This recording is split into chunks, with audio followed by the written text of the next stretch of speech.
All right, guys, thank you for joining me. It's going to be episode 2 of the Unity Unscripted, sponsored by Google. My special guest today is Traci Fant. She's going to be over the MLK Day Tribute and exhibit starting January 20th, 2025 at the McAllister Square, starting at 12 p.m. Traci, thank you so much for your time. Oh, thank you for having me. Oh, my pleasure. So, before we get into the importance of this event, can you share with me why you are so in touch with ancestors? What makes you told me a very special story that makes you a Mm. little different than anyone else I've ever met.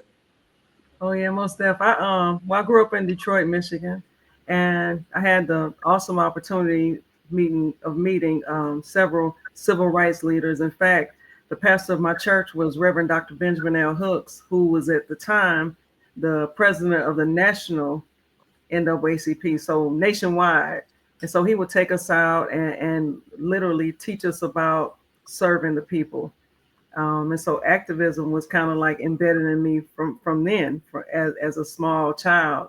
When I was 12 years old, I met Rosa Parks, and that right there.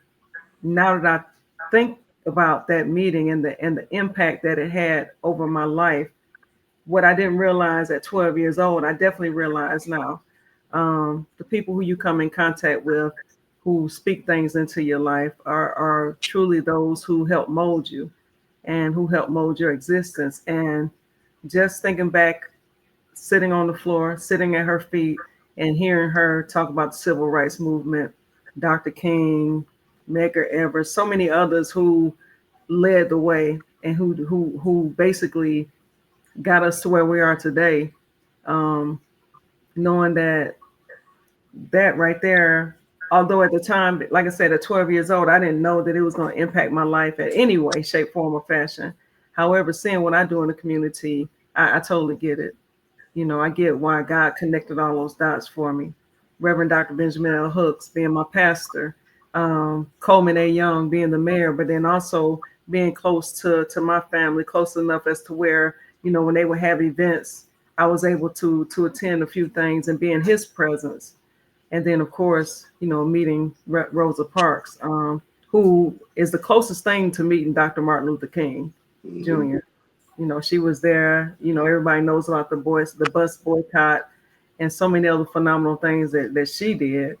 Um, and so, yeah, that right there was just like I said, it just was embedded or engraved in me, I guess. So to speak, you were almost made to be in this position that you're in with us today. Oh yeah, definitely, definitely. Not even realizing that God was putting me in a position that ordering my steps. But now that I do what I do, and I've been doing it for so long, and it just comes natural. I know that is what I was destined to be and destined to do. Absolutely. And being a community activist, to talk about that, how tough can it be at times fighting for what is right when so many view it as wrong?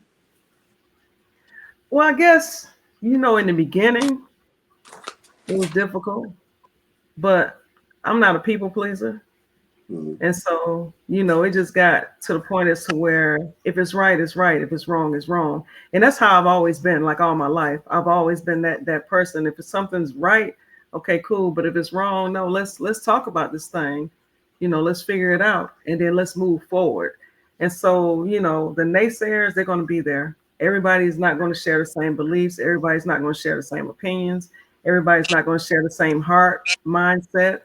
A lot of people, they feel like people who do things in the community are doing it unnecessarily or for clout or whatever. But again, when God orders your steps, when you're ordained to do this, it just comes natural. You don't even care about what people say or what people think. And so, you just have to shut out the naysayers and also understand and realize that, like my dad told me when I was growing up, you can't, if you're doing the right thing, regardless of who likes it or not, there's always going to be people that's going to say something about it. There's always going to be people that's going to say something negative about it. When you're doing what you're supposed to be doing. If everybody love what I'm doing, then that means I ain't doing something right. And again, like I said, I'm not a people pleaser. And so, everybody's not going to be pleased with it. But the end result is I'm going to get the job done. I'm going to do it well. And I'm going to put everything I have into it. Absolutely. Um, Now, let's go ahead and talk about your event. Let everyone know what they will experience attending this MLK exhibit. Well, the MLK exhibit is actually something that we decided to bring back. It's an event that we did pre-COVID, and it's going to be displays of Dr. King in different portions of his life. And the reason why we decided to do it is because we want people to see him as the man with the dream. Like CC, he's the man with the dream. Right. And there's so many other parts to CC. There's so many other parts to Dr. King that people don't know.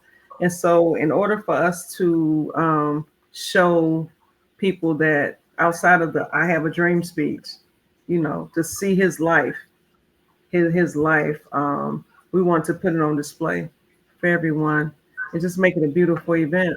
And in a learning, in an educational event. I think that it's very important that we educate ourselves and our children, and see that it's beyond the I have a dream speech, because that's a speech that everybody knows or recognizes. But for me, the speech that I really liked that Dr. King spoke was the very last one, I've seen the mountaintop. And that was right before his assassination, where he spoke like, hey, like I know, like everybody wants to live a long life, but he knew that his life was about to end. But everything that he did leading up to that point is what makes us do what we're doing today, and makes us do what we're going to do, on that week. Yeah, and I will say this is, to me, my most excited experience. I've never been to an exhibit for MLK, so this will be my first. And the fact that it's on MLK Day, I can't wait to bring my daughter out, let everybody else know about this event. So I'm extremely excited for this one.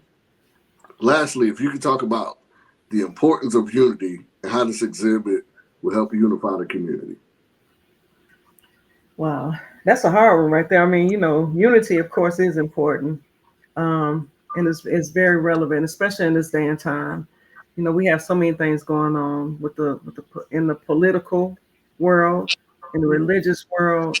Um, so many people are divided on so many different plateaus, and it's just very important for us to understand like what it's all for. Why do we do it? Anybody could just sit back and reflect on Dr. King and his dream, but to put together numerous events throughout that week to remind us of why we as a people should come together and help, or to come together and promote the importance of the dream, Dr. King's dream. I think that's the biggest part of it. Greenville is a melting pot. We have people of all ages, races, religions, sexes, and for us to understand that regardless of what your beliefs are, we all have to come together, and we're all here together. I mean, and to make a difference in this world, it's going to take all of us to unify. And that doesn't mean that you don't have the right to speak your mind. I don't have the right to speak mine. That doesn't mean that I'm not willing to, unless you agree with me, accept what you're saying, and the expectation is that you accept what I'm saying. But again, unity means that we all come together on one accord. And once we all come together on one accord, we'll find a common ground. And that's what the most important part is. Like when Dr. King was marching and protesting and rallying, he wasn't just out there by himself. It wasn't just him and a group of Black people. When Dr. King marched, protested, rallied, when he spoke, did speeches and all that stuff, it was everybody together, all races, all religions. They all came together, and that's what's needed for us to continue to promote his dream, and to push forward and continue to promote these events as well. Traci, again, thank you so much for your time today. Guys who are tuning in, this is a free event. Make sure you come out January 20th. It's going to be at the McAllister Square starting at 12 p.m. Is there anything you would like to add, just stand it off, Traci? No, I just look forward to seeing everyone. I look forward to everyone coming out, and I appreciate being a part of this event and this week that CC and everybody's putting together. I think it's very important, and hopefully the community will show up, in numbers and support. That's what we need. Thank you so much for your time. You have a good night. All right, thank you. You too.